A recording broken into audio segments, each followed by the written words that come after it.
महाराज जी, आपका शुभ नाम और आपका दायित्व क्या है?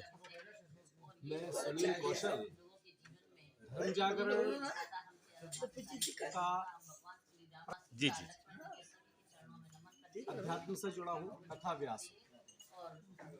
हम ये जानना चाहते हैं, इस समय जनता भी भ्रमित है और राजनीति की मैं बात नहीं करूंगा कि शंकराचार्यों ने कहा है कि राम मंदिर अपूर्ण है और इसमें जो प्राण प्रतिष्ठा हो रही है वो गलत है। तो आपकी इसके बारे में क्या वो है? बहुत अच्छा प्रश्न आपने किया।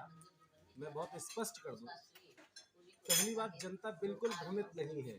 अरे पीछे करो जनता यार। की आंखें बिल्कुल खुल चुकी हैं। जनता इस समय सबसे ज्यादा जागरूक स्थिति में है। दूसरी बात, शंकराचार्य का जो विषय आपने लिया, शंकराचार्य हिंदू आस्था के, सनातन धर्म के सबसे प्रतीक पुरुष माने गए हैं। सबसे सम्मान का दायित्व है शंकराचार्य का। उन शंकराचार्यों में दो व्यक्ति, स्वामी सदानंद जी, स्वामी निश्चलानंद जी, उन्होंने लिखित में मीडिया को प्रूव किया है।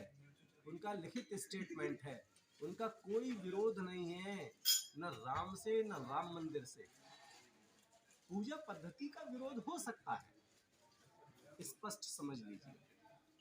इस पूरे विषय को केवल एक व्यक्ति ही आगे बढ़ा रहे हैं, जिनका नाम है अवमुक्तेश्वरानंद। और उनके बारे में मैं बहुत स्पष्ट कर दूं कि उनकी वसीयत के ऊपर ही सुप्रीम कोर्ट ने क्वेश्चन मार्क लगा रखा है, उनको रोक रखा है। ध्यान से समझ लीजिए। सुप्रीम कोर्ट ने उनकी वसीयत, जिस वसीयत के आधार पर वो शंकराचार्य उन्होंने अपने को बनाया, उस पर सुप्रीम कोर्ट ने क्वेश्चन मार्क लगा रखा है, रोक लगा रखी है। और वो जो लड़ाई लड़ रहे हैं, वो जो भ्रांतियां पैदा कर रहे हैं, उन्होंने पूरी लड़ाई कभी राम के लिए नहीं लड़ी। उनकी लड़ाई थी अपने रामालय ट्रस्ट के लिए। उन्होंने राम जन्मभूमि के लिए अलग से अपनी पूरी योजना बनाई, कांग्रेस को साथ में लेकर। ये पूरा इतिहास है।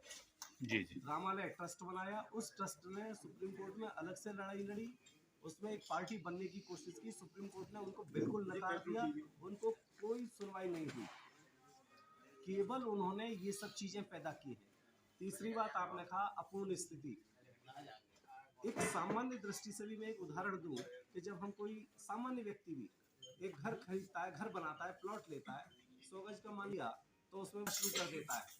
पूजा के साथ ही करना है, रहना भी पूजा करके ही जाता है उसमें रहने के लिए। दूसरा उदाहरण देता हूँ, सोमनाथ मंदिर का जब प्राण प्रतिष्ठा हुई तो उस समय गर्भगृह बना था। भगवान का जो मूल निवास होता है वो गर्भगृह होता है। गर्भगृह पूर्ण होना चाहिए, बाकी तो भवन होता है। ध्यान से समझ लीजिए। गर्भगृह वहाँ बिल्कुल पूर्ण स्थिति में है, वास्तु के आधार पर है, विज्ञान सम्मत है। जितना पूजन हो रहा है विधि विधान के साथ हो रहा है। तीसरा उदाहरण देता हूँ, भगवान राम के जो इष्ट हैं वो भगवान शंकर हैं, और भगवान शंकर के जो इष्ट हैं वो भगवान राम हैं। भगवान राम ने अपने इष्ट का राम रथ यात्रा का आयोजन हरिगढ़ के सभी वासियों के द्वारा वहाँ से किया जा रहा है। उसमें सभी सामाजिक और सांस्कृतिक और जो भी अपने संगठन है उसमें सहयोग कर रहे हैं।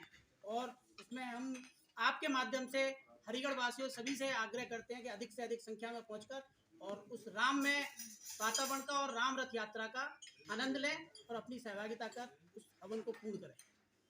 अच्छा, मैं एक चीज़ कहना चाहता हूँ, विश्व हिंदू परिषद से आप हैं। इधर संजय राउत ने कहा है कि राम मंदिर 3 किलोमीटर दूर बनाया गया है, उस गर्भगृह पर नहीं है। आप इसके बारे में क्या कहना चाहते हैं? ये जो राम मंदिर इस समय बना है, हो सकता है संजय राउत जी ने ज़्यादा उसका आकलन कर लिया हो। मुझे इसके बारे में जानकारी नहीं है कितने किलोमीटर बनाया है नहीं बनाया है, लेकिन इतनी बात मैं जरूर कहूँगा, राम जी अयोध्या के और अयोध्या राम जी की है।